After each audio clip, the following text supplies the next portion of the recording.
Up next on Inside the SCCA, Better Late Than Never, the Mother's Day Show.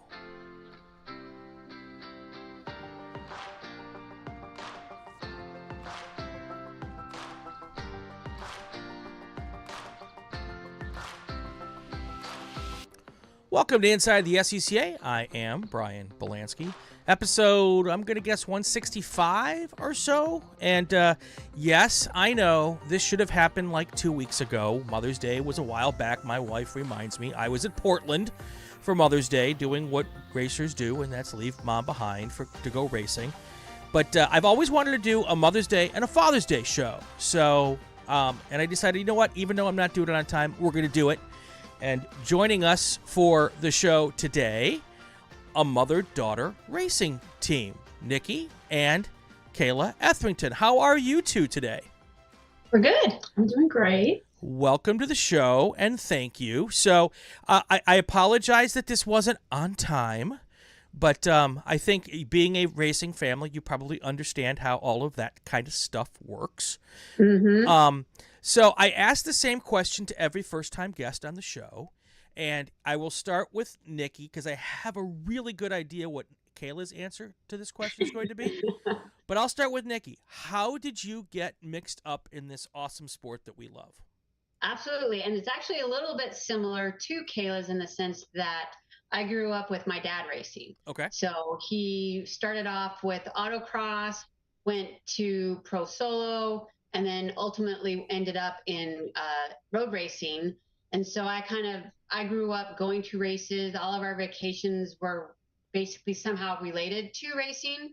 And so once I got to the point where I could afford my own car loan, I bought a Miata and basically wanted to go racing. And my daily driver was my race car for several years. I did start in autocrossing as well for a couple of years and then went to road racing from there. And basically we never really raced in the same class till later on in life, but basically raced with my dad almost the entire time. Very cool. Very cool. So Kayla, I'll ask you, how did you get mixed up in this? Yeah, mine's very similar to that. I kind of grew up with it. Like, I can't really remember a time in my life where I wasn't going to races for my mom. And when I was younger, I really had no interest in it at all. I actually did not like race weekends in the slightest. But then as I got a bit older, I started to get more interested in it, and I would get excited and want to go to every race weekend. And then my mom always made it clear that if it was something that either me or my sister wanted to get into, we could. So one day I kind of just brought the idea up to her, and then we made it happen, and here we are. And how about your sister? Does your sister have an interest? Not at all, no. I've heard that before.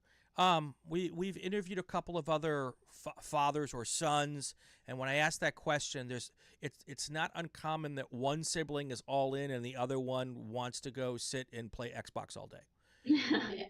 Now, I will say my brother does race now. Okay. So he's part of the family as well, but he did not start racing until it was like 6 or 7 years ago. So he was later on, where I've been doing it for a really long time, and I won't tell you how long, because then it'll tell you how old I am. So. Oh, come on. No, I'm just kidding. Well, I kind of have an idea how old you might be, only because you've got a teenage daughter. How old are you, Kayla? I'm 19. 19. Okay, so I can do a little bit of math, but I won't ask because I'm not supposed to ask that question. I understand. I have an almost 19-year-old teen as well, so I get how all of that works. All right, so Kayla, when you first started doing this, or I'm sorry, Nikki, when you first started doing this with Dad, Yep. were you was the arm twisting there, or did you just want to do it right from the start? I wanted to do it right from the start. I was the one that's like, let's go find me a Miata. We went to the dealership, found the used car that I could afford. I mean, my dad was always very supportive of it, but it really was something that I really wanted to do and pushed for. So right. It was never really even, kind of like going to college. I never felt like college was an option I was going. That was sort of how I felt about racing. It was never an option. I was just going to do it. Right. So you have a brother. Mm-hmm. Was Dad, so back when you and I were younger, there were far fewer women involved in motorsports. Yep. So was his thought process that your brother would be the one interested, and was he kind of surprised or whatever when it was you and not him initially? Yeah, yes and no. I am a little bit older, so I'm 5 years older than my brother, and Okay. so I think I was around Kayla's age when I started racing. So he wasn't even really driving Sure. yet. And so, I mean, he did like cars, but he ended up after high school going into the military. Mm-hmm. And so that made it a little bit difficult for him to find a way to race, whereas it was easy in college to still Sure. be able to get away for the weekends to do it. So part of it was just easier for me based off of my situation compared to his. So it was, yes, a surprise, but in a way not a surprise either. So today when kids are interested, they go karting first. Mm-hmm. When we were younger, that wasn't quite as popular a path because I didn't go karting. I went right into a sports Renault. Was that your path, or did you go right to cars? And I'll let you answer. Yeah. It was right into cars. Okay. I think my dad claims we tried go-karts when we were younger and I didn't like them, but I also think go-karts are go-kart tracks are a lot better now than they used to be. And so, and it's open wheel versus, closed wheel. My first racing school was at Bondurant, and they put us in, I think it was a Formula V, and I did not like the open wheel, but you put me in the Mustang and I absolutely loved it. So it just kind of went with where my interest was anyway, but go-karts was never my thing. Kayla, how did you start? Yeah, I never really did go karting. We did it a few times. Had one low-key traumatic experience with it, and then a few where it was just I enjoyed it, but it was okay. But for me, we kind of, when I started driving, we made my car made sure it was a manual itself, so I could get comfortable with driving a stick. So when it came to actually racing, it was kind of second nature for me to do that part, and then the whole aggressiveness and confidence kind of just came with time. And I guess maybe the bit of the racing school that I did to get my racing license. Right. So what, when did you find that you were starting to get interested, Kayla? Was it when you were getting closer to being able to drive street cars, or was it even before that? I feel like it was maybe around when COVID started and I started wanting to go to her races more. I think maybe at first it was I'm so bored, I want to just go. But then I started really liking it and I was going to all of them, and I actually started being really into it and finding a passion for it. And it was kind of around a year before maybe I started driving. So it wasn't really anything to do with that. It was more kind of experiencing it firsthand and seeing it. So you went through COVID during high school, like a lot of kids. Yeah. Racing was one of the first things that was able to be done during COVID. Was that just, did you just look at this as an escape clause? I can get out of the house and go do something because we were all cooped up inside. Was that a little bit of what got you wanting to head to the racetrack at that point? I would say so. And she was going to so many cool races. I know we went to Virginia and all these other places, and I liked going there and seeing these different tracks and 100% getting out of the house and going on little, you can kind of call them vacations. Sometimes they felt like them, but it definitely was nice at that time. And I think maybe that sparks my interest a little bit more. Right. So, Nikki, tell me a little bit about your career behind the wheel. How long have you been racing?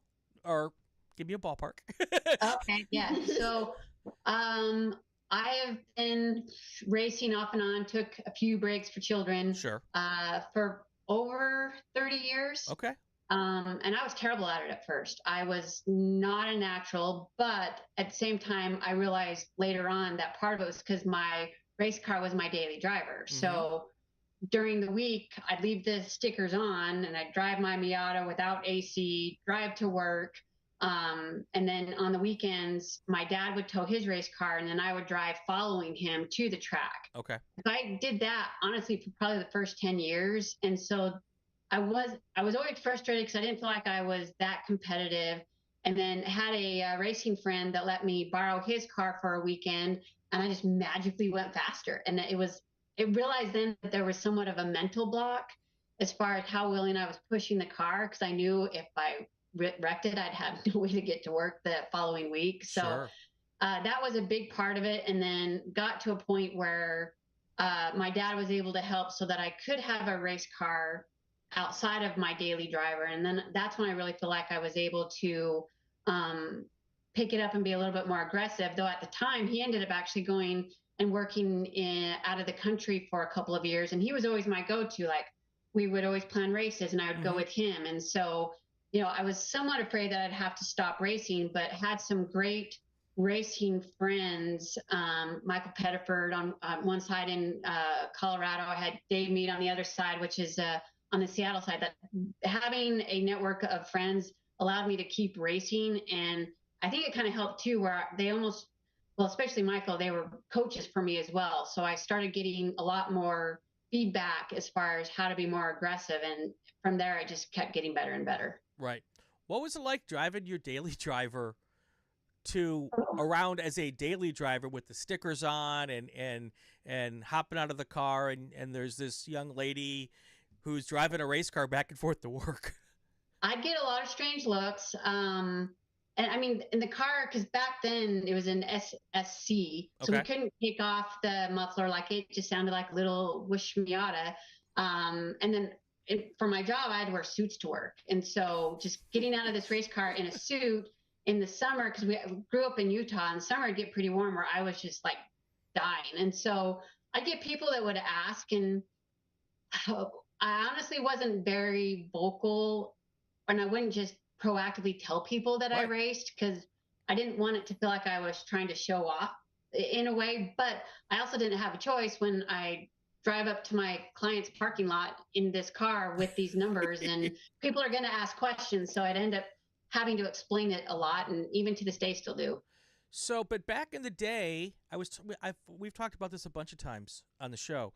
We didn't have YouTube or the internet or in-car video, because video cameras were the size of your steering wheel and you just couldn't put them in the car. So when I would tell people I was going racing, they'd roll their eyes or they'd say, yeah, whatever. And there was really no way to explain it. A couple of my friends would go to the racetrack with us and would get it. But the vast majority had no idea what I was talking about. Kayla, when you tell your friends that you race cars, you have a GoPro in the car or something, I'm sure. What do your friends think? That's such a complicated thing, because I'm the same with her. I don't like telling people about it because I just think it sounds so like snobby. But my friends all think it's like so cool, and it's like the super cool thing that I do. So they openly tell people all the time. And they'll be like, awesome. Oh yeah, she's like out of nowhere. It's like, she's a race car driver and all this stuff. So I have to be like, oh yeah. And they'll be like, no way. So I actually have like even a folder in my camera roll with like racing videos, a picture of my race car, like all these things, so I can like show proof and be like, yeah, like this is me on the track, this is me spinning, this is me in my suit, like all these fun little things. Well, it's funny because we didn't have phones to even put pictures on. You know, we'd have to like carry a photo album with us. You don't even know what a photo album is, I'm sure. I've heard of them. So I actually have my old racing pictures on my phone from when I had my ITC Civic and my Formula V back in the day, and people love seeing those, and I never had a chance to show them off when I was actually doing it. So and now I autocross my Honda Fit and show people video of that, and I think that's amazingly cool. And my little in-car camera of my autocrossing. And we're going to go road racing again now that my teenager is up and out of the house. I'm going to afford or make the time to go and do some road racing. That'll be fun. But yeah, it's a whole different world, isn't it, Nikki? Yeah, absolutely. I mean, that's funny because if someone says, "Oh, she races," if you don't say she races cars, they just assume it. Oh, you run. Like, like they don't go straight to cars. They go straight to some other physical type of race that has nothing to do with vehicles. And then as soon as they realize it's a car, then the 50 questions start, which I always enjoy, having the conversations and explain it to them. But it's just always, I find it very interesting that that's just not where people will go. Kayla, do you know your mom's a trailblazer? What?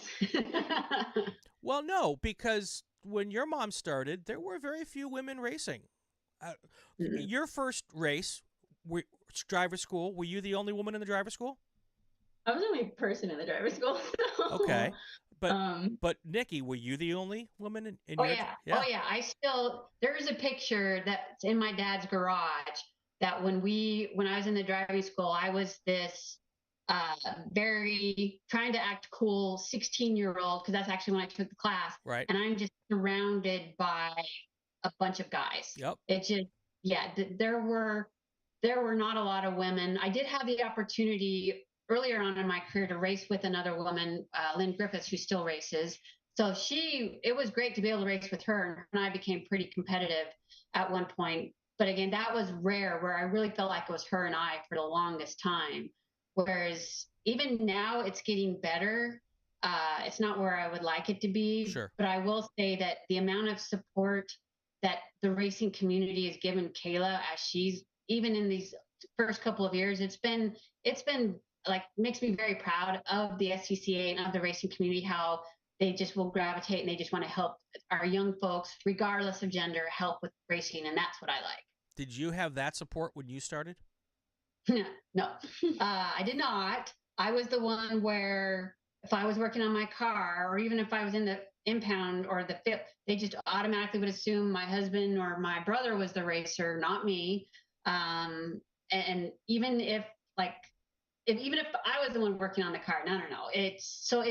There's definitely still a stereotype or generalization, or there was growing up in racing, where people would just automatically assume it was not me. Right. Which at one point I was like, all right, fine. I'm going to make my car very pink. And it's funny because as soon as I did that, all of a sudden they just assumed I was the Sure. driver. So it's funny how that works out. So that's what I meant, Kayla, when I referred to your mom as a trailblazer. She went through all that stuff, so hopefully you don't have to. And I hope that you are received much more openly than your mom was, because I can't remember when I was at the racetrack for the first time racing with a woman. I can't remember when it happened. I'm sure it did, but there were so few and far between that I can't remember the first time it was, and that makes me upset now. But it is what it is. It is what it is. And I'm glad things have improved. So Kayla, when you decided to go racing, talk to me about that first. I guess, did you go to driver school first? Just like a 5-day course in Colorado with Michael Pilford, where we had like kind of the entire track to ourselves, and taught me everything I really needed to know about racing. It was some of the worst days of my life. It was cold and I was really stressed out, but I would say it was very beneficial. And that was in November. And then my first race was the next year in February. So I kind of went from just the school to just throwing myself out there on the track. It was rough, but it was fun also. So that was the February race at Buttonwillow, right? Yes, it was. Because I remember that race, not specifically for any particular reason, but I remember your mom's always been with us out here, and then another Etherington popped up on the radar, and didn't know the story, didn't have time to track it down. So that first race at Buttonwillow, fun, scary, both. Yes. All of the above. My first race, I spun within a few laps and got stuck in the dirt, and I think I just had to stay there until the race was over. But I was having a good time. I was like freaking out before. I was like so scared, and she had to work that weekend, so she couldn't even. I wasn't even there for her first weekend. She wasn't even there, so it was just kind of the rest of my family.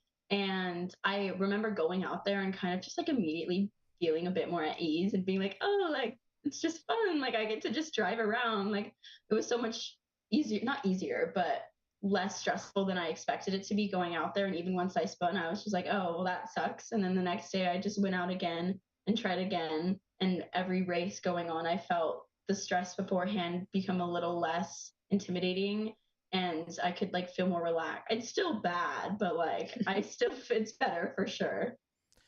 So when dads have sons that race, if dad's a racer, they kind of understand everything that's going on.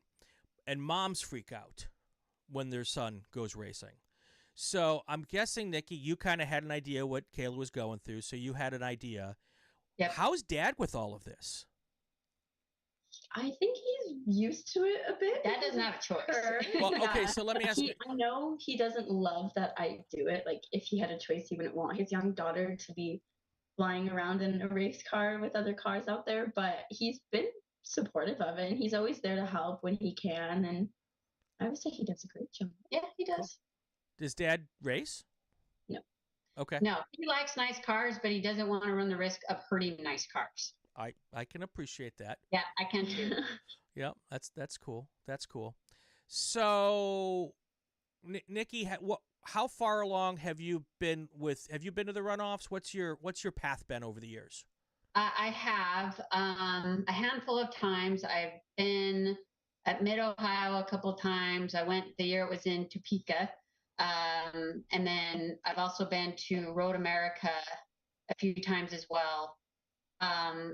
I would say I would like to do the runoffs more, but being West Coast makes it difficult. I mean, I love PIR, but that tow, I can't. It's just, I mean, even we did Indy a couple of years ago as well. My brother and I did, and ended up having car problems the whole time. Did not bring rain tires, and then we were one of the only rain races, so ended up not even going out. So there's been some good and some not so good experiences. I mean, I was at Mid-Ohio the year where I felt like there was like 4 inches of rain during the race, where the race was just dodging other cars, so that while they were spinning, I did not want to spin. Right. The best I did was at Road America. I actually finished 6th, but made a very rookie mistake and did not put the right fuel in my car, because I needed to run the 91 octane. But by the time I went over there, it was closed. So I went with what was available, which was the wrong gas. So when they did the gas test and I had the wrong gas in, I was booted. So it is what it is, but that was probably the best that I did. I would love to get Kayla to the runoffs, because it's such an amazing experience that it's hard to describe, but it's such a time and financial commitment. Yep. That we really kind of have to pick when we can really go, when everything's aligned, and it just hasn't been for the last couple of years. Right. Yeah. Kayla, what are your goals? What are your aspirations with this whole thing? With racing? Yeah. See, I don't really know. Right now, it's kind of like a side, like I'm going to school and I race whenever I can. And I would say maybe if I ended up getting really good, which I don't know if that's going to happen, but if I did get good and some sort of opportunity presented itself, I would take the opportunity. But it's not like I'm relying on racing to be something that's like huge in my life forever. But I would like to keep it in my life and like continue to do it until I get a bit older, and maybe push it onto my kids a little bit and keep it going. That's so cool. What are you going to school for? Right now I'm studying sustainability, kind of like environmental science. Yep. Sustainable environment. And where is school? San Diego State University. San Diego State. Very cool. Very cool. Yes. So are you on break now? Yeah, summer break. School ended like 2 weeks ago. Got it. Very cool. Very cool. So sustainability in motorsports. I know, it's kind of like ironic because it's a big deal. They go, but maybe I'll just have to make racing more sustainable. I'll have to get myself a job in Formula One and do something there. I always tell people, I when I go to work, I work at the all news radio station here in LA, and I'm the only person without a single piece of paper on my desk.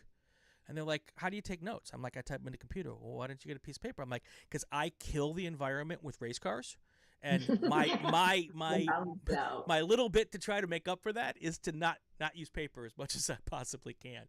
Yeah, so I feel less bad about it because I'm studying sustainability, so it kind of balances out there too. See, there you go. I see sponsorship opportunities here.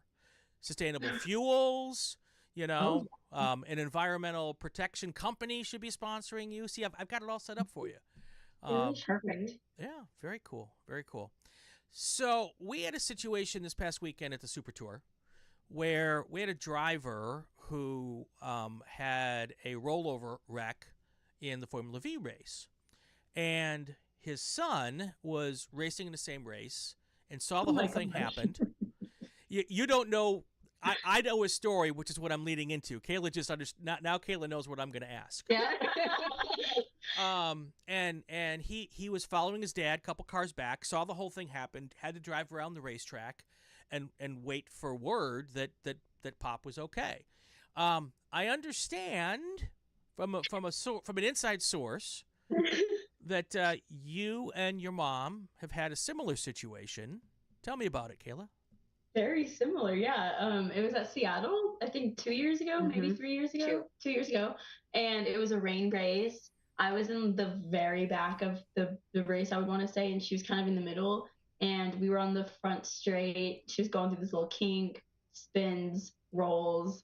And I don't see any of this happen, but I'm driving past and I see a crinkled up car with smoke coming out of it in the side. And I'm like, oh, dang, that sucks. And then I get a bit closer and I was like, oh my gosh, that's not good. So I go over the radio and I was like, Mom, are you okay? And I was screaming at her. And then luckily she had a radio and it was still working. So she was actually to get back on the radio and tell me that she was okay. So it was only a good 15 seconds where I was actually panicking. And then after that, I was just a little stunned by seeing the car that she was racing all squished. But I was able to, I actually think I ended up spinning. But you stayed through the whole race. Yeah, I did the whole race. I was fine. It was just definitely a little shocking in the moment at first seeing that. I've done it twice. Mm-hmm. She crashed a button wheel once too, and I had to drive past. That's true. It wasn't as bad though. Yeah. She was just kind of in the wall a little bit. So, what was your thought process? What was going through your mind? I mean, that must have been a bit concerning, right? Or 100%. I mean, we even she has a video from inside of her car. Yeah. And you can hear my voice coming on the radio, and it honestly just sounds so filled with panic. You can tell I was definitely freaking out in that moment. Pretty sure I did, start crying a little bit at one point because, sometimes you just get a little emotional out on the racetrack and you got to shed a few tears. And that's what I was doing there. But I was definitely very scared and then very relieved to hear her voice. I know it could have been a lot worse. Sure. It's nice that racing has all of the safety equipment it has now, so she can go through a crash like that and walk out completely unharmed. But definitely not something I would want to do again. Right. I would say that. So Nikki, you've rolled over. Yep. Did you end up on your roof? Where did you end up? No, it was when I slid off the track. And it had been raining super hard. I slid sideways into a dirt bank. Okay. And then the momentum just made the car roll. And I just did a clean flip and I landed right back on the wheels. I was just along for the ride where I'm okay, I'm going to hit. And I'm oh, okay, well, now I'm upside down. Okay, I'm rolling. So. Oh. We locked up.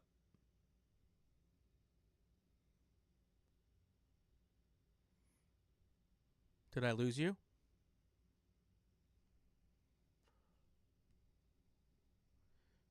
What we got going on here?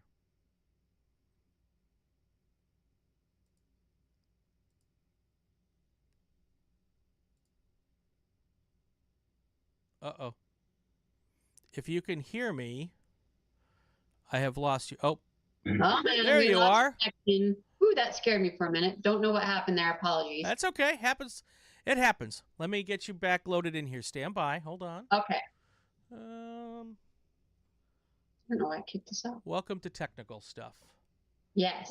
It's always the joy. The unpredictability of it. Of doing these things. Let me see if I can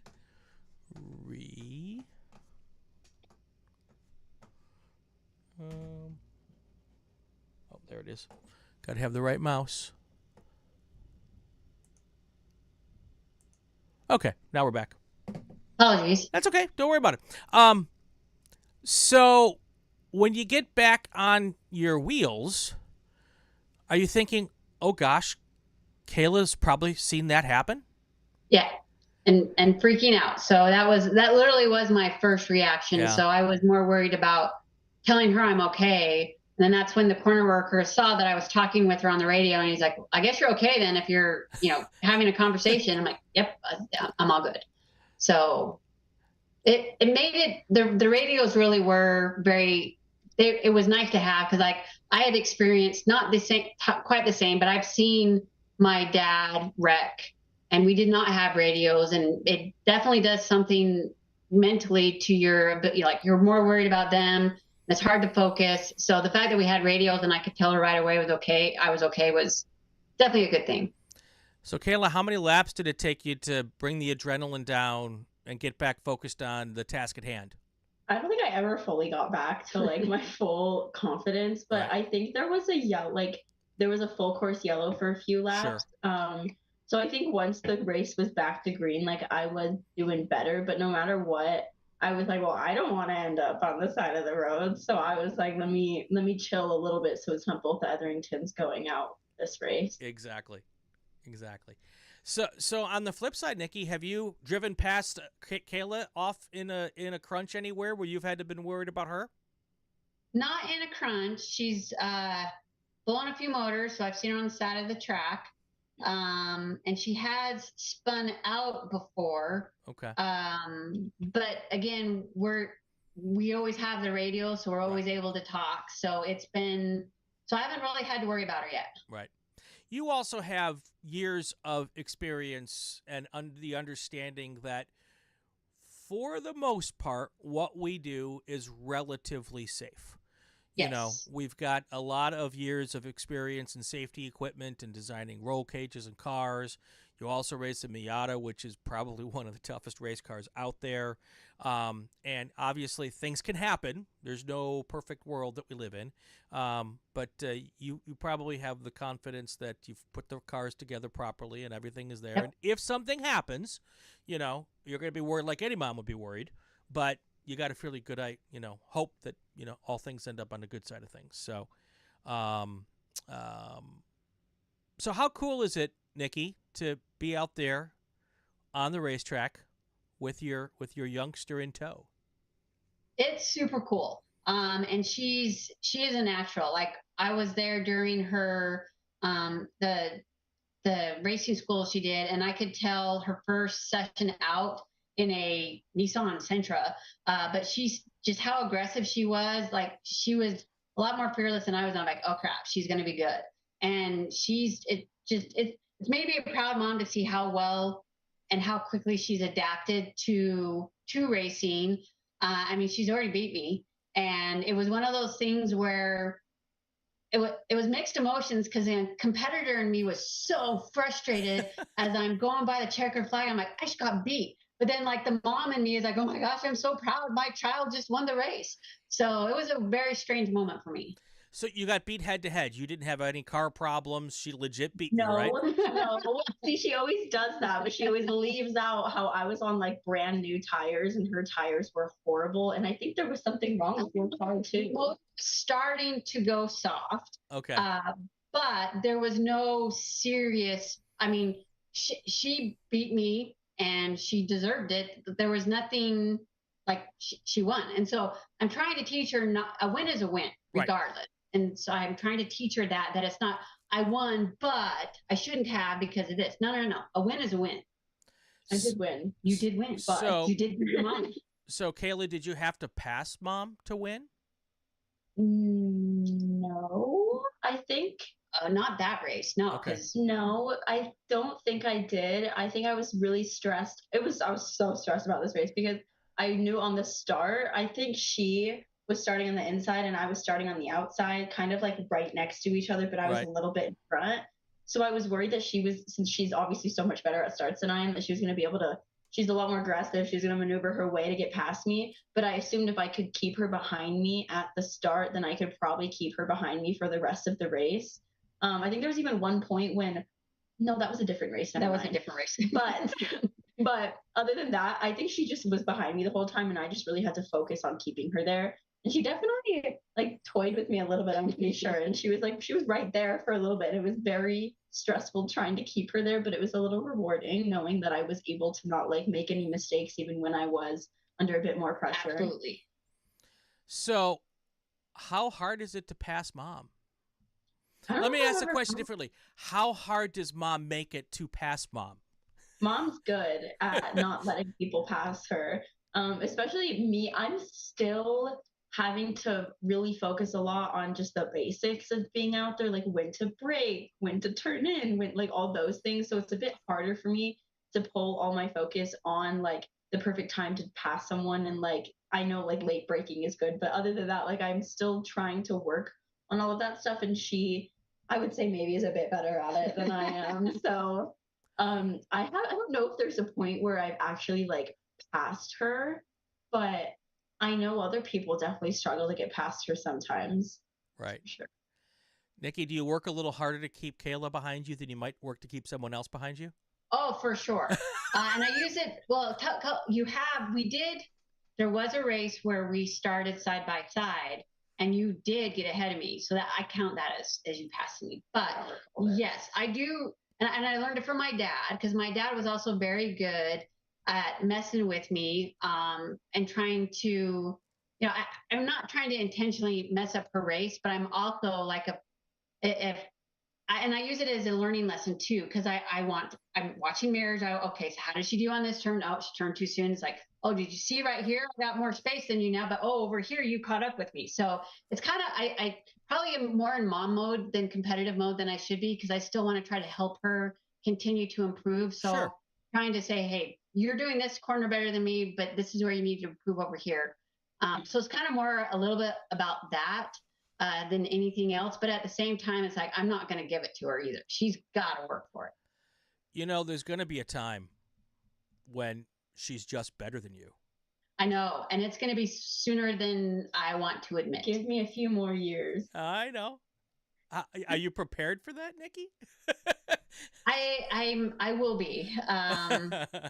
The race that she beat me was a good indicator. And I mean, it's tough, right? Because we're true grassroots where Sure. Our car, there's no practice in between, right? Like our car comes out of the trailer, we practice, we qualify, we race, car goes back into the trailer, and very rarely do we have an opportunity to do anything in between races. So, I mean, the ability to grow and improve really is only race by race. Right. And I get that. So I have that extra experience because I've got a lot of years ahead of her, where every track we go, I know it from inside and out, where she's still trying to learn everything. So I know I have a little bit more time ahead of me, but she picks up on tracks quicker. She can figure out the apex and the braking zones quicker. Like, she literally is just a natural, where I was not so much. So I've come to terms that I know it's going to happen. Kayla, do you do sim racing? Yeah, no, not really. I know I should. Okay. I'm just so lazy. Okay, I'm just saying, that'd be a quicker way to catch up to mom and be better than mom. Would be. I know it would be. And we do have the equipment for it. Especially since I feel like I lose so much time at like improving in races, because every time I go, I'm having to relearn the track once again, because I forget it in the big gaps that we have between races. So I know if I were to do sim racing, like, it would be more of a refresher, and I wouldn't have to focus on learning the track as much again, and I could actually like get better lap times. Should really think about it more, for sure. So I've talked with a bunch of pro drivers who use sim racing a lot, and there's a couple of things. One, obviously refreshing on a track is you're 100% correct, but it's just seat time, and while it doesn't translate 1-to-1 by any stretch, and it's just that muscle memory of shift, brake, turn, gas, shift, brake, turn, and just getting yourself back in the rhythm of doing it, because what we do is so rhythmic, and it's so repetitive that doing it even on the sim gets you back in that, gets your brain and your synapses shooting off all at the right times. Nikki, do you sim race? Not as much as I should, but I have been, and I purposely, her first year of racing, I actually required her to go on and basically learn the track beforehand, because I've been to too many races, especially with elevation changes, where you're just trying to figure out what direction the next turn is, Right. and you don't have time to figure it out. So I've pushed a lot. When I do go on a new track, I have had the opportunity to do some endurance or enduro racing with another racing league. That the first time I went to like Coda or Daytona, So short answer, yes, especially when it's a new track I haven't been on before. Right. One of the problems is most of the tracks, or some of the tracks out here that we race on, aren't on like They're not. iRacing. Buttonwillow isn't. I don't think the Seattle track, what's the Pacific Raceways? I don't think, are they on it? I found a very, and I'm not technical, but I was able to find a very low tech version. Got it. And so we still use that. The one that is, well, and a lot of other things though is we'll just go on YouTube, right? And we'll watch other, like a lot of pro drivers will give you like the instructions, so it helps you there. So we do that as well. But I know like Portland at least is on there. So when we do Portland, good. Yeah, all those tools Kayla has that we didn't have. I know. Yeah. I know. You know, I mean, we had to walk the track. Shocking. I've made her do that, and she didn't like that much. No. It's so long. Yeah, it's nice when you can like take a scooter or something and get to each corner and then walk the corners. But so cool, so cool. You guys sound like you have a ton of fun doing it.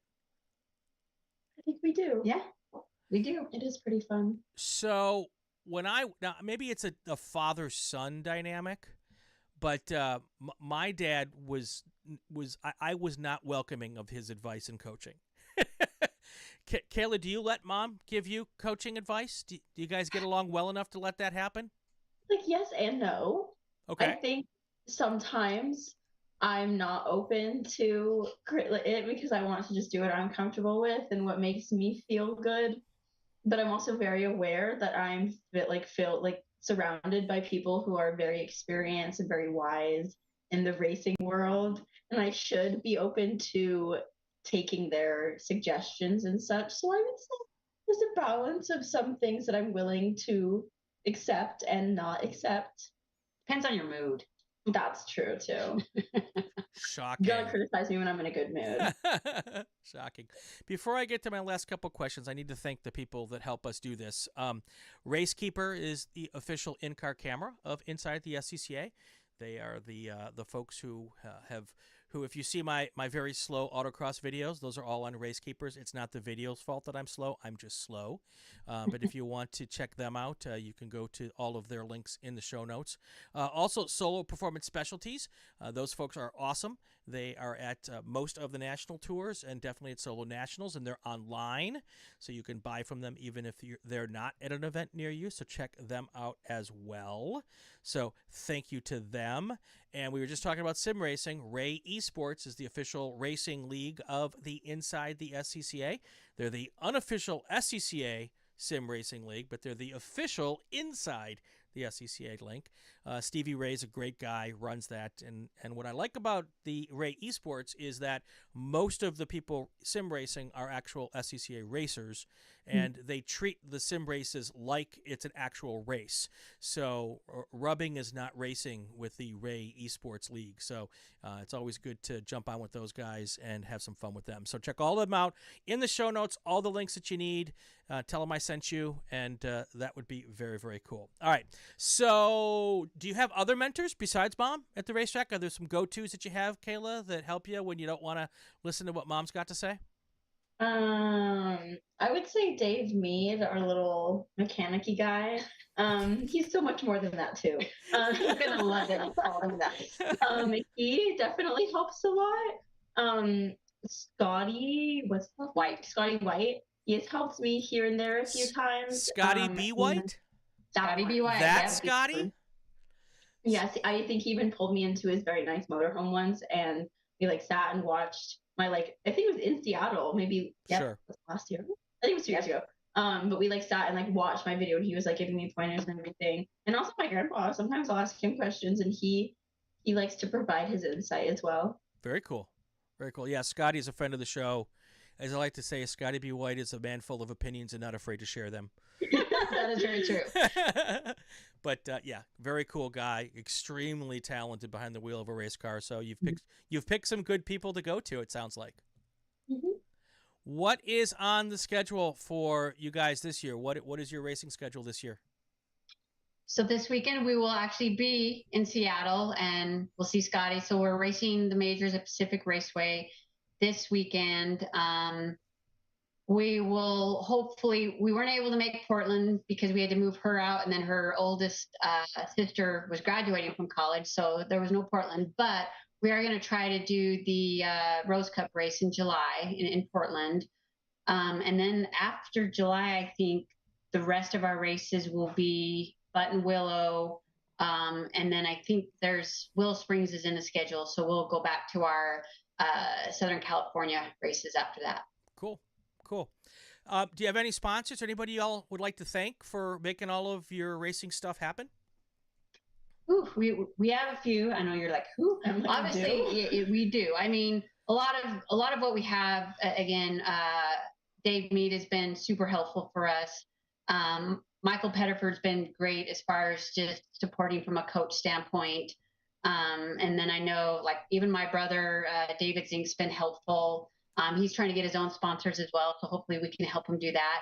It is interesting. I did not grow up in racing with the sponsors as a thing, but now, especially with social media, I think there's a lot more opportunities that I think certain younger people could take advantage of and get additional sponsors. But those are probably the biggest ones that I would point to. You hinting at something? Yes, there? That was me kicking you under the table. Oh, well, I have to tell you, sponsors like stories. And sponsors like people who can represent their stuff well. And I think the idea of a mother-daughter team is something that might be very attractive to a potential sponsor. Are y'all on the socials? We are. Okay. You are your own little thing, but yes, we have social. We have our own Facebook page called Easy Racing Family. So that E would be Etherington, the Z is Zink. So It's basically our own site that we do. We post quite a bit as far as races. We'll show the pictures and the videos, and then we'll do a lot just in our regular Facebook page as well, and then Instagram. But I would say primarily we do have a Facebook page that we'll post on. All right, I'm going to ask you both a similar version of the same question. I'm going to start with Kayla. What would you say to young gals, ladies, teens, who are watching this, who would think maybe I'd like to try to go racing, young women? Well, they should 100% try to do it. I don't know. I feel like in the present time, there's a bit more resources open for people to try to get into it. So if it's something that they thought they were really passionate about and wanted to take the steps to do it, then I think that looking into those resources is definitely the best thing to do. Very cool. Nikki, same for you. What advice do you have for women who would like to give this a shot and maybe have some reservations? I would help them in any way possible. I definitely, and I know even the SCCA, there's a lot more opportunities for scholarships and things of that sort that I would want to make sure that they knew what those options were. And I would say, if you want to do it, stick with it. It's not easy. It's not, there's a financial commitment. There's a time commitment that if this is really what you want to do, don't let those things be barriers, but find the opportunities to overcome them, because I think it's a lot easier now. Again, a lot of it related to social media and having those contacts and be able to find those individuals that can help you and support you. Is there's less of a reason not to start racing these days because of the resources that we didn't have when we first started out, that I think anyone who's interested in it should absolutely find a way. I mean, start with a track day and go from there. And any way I can help anybody, I absolutely will. Yep. SCCA's Women on Track initiative is, we've partnered with them on the podcast. They were the sponsors the last 2 years of our Women on Track awards that we give out, the Inside the SCCA awards at the runoffs. So they do some really great stuff. If you go to SCCA.com, there's a Women on Track button. Go click on it and check it out. Really, really neat people behind that, and very, very dedicated and passionate people behind that program. So got the stickers on our car. Absolutely. And also don't hesitate to go out to your local autocross. I know you mentioned go out and do a track day. You started an autocross, Nikki. I started an autocross. I give that advice to anybody, not just women. It's a great way to get your, to put your pinky toe in the water and see if it's something you really want to do. And it is, as I like to call it, it is the gateway drug to motorsports. So I agree. Nikki, Kayla, I am just so happy that you were able to join us for what I'm going to call the first annual Mother's Day show. and I will hope to maybe not do it better late than never next year. I will plan a little better, but I'm so glad you're able to join us. Well, thank you. We really appreciate you having us. I appreciate it. Yes, thank you. All right, that's going to do it for this episode of Inside the SCCA. If you like what you're watching, you should subscribe so you can catch us all on the shows. We're on the RacingWire Podcast Network on the podcast side. We're on the Racing Network on YouTube. Would also be great if you leave a comment, especially if it's a good one. Follow us on social media to find out who our next guest is. That is RacingWire Net on Twitter. I'll never call it X, but Twitter. There's a new Inside the SCCA every week. I'm Brian Bielanski. Have yourself a fantastic weekend. Stay safe and go play with cars. I'm Abby Shear, and when I'm on my way to an autocross, I listen to the Inside the SCCA podcast. Inside the SCCA is a presentation of the RacingWire Podcast Network and Rural 15 Productions. This podcast is not affiliated with, endorsed, or sponsored by the Sports Car Club of America. The views expressed within are those of the host and our guests, and not that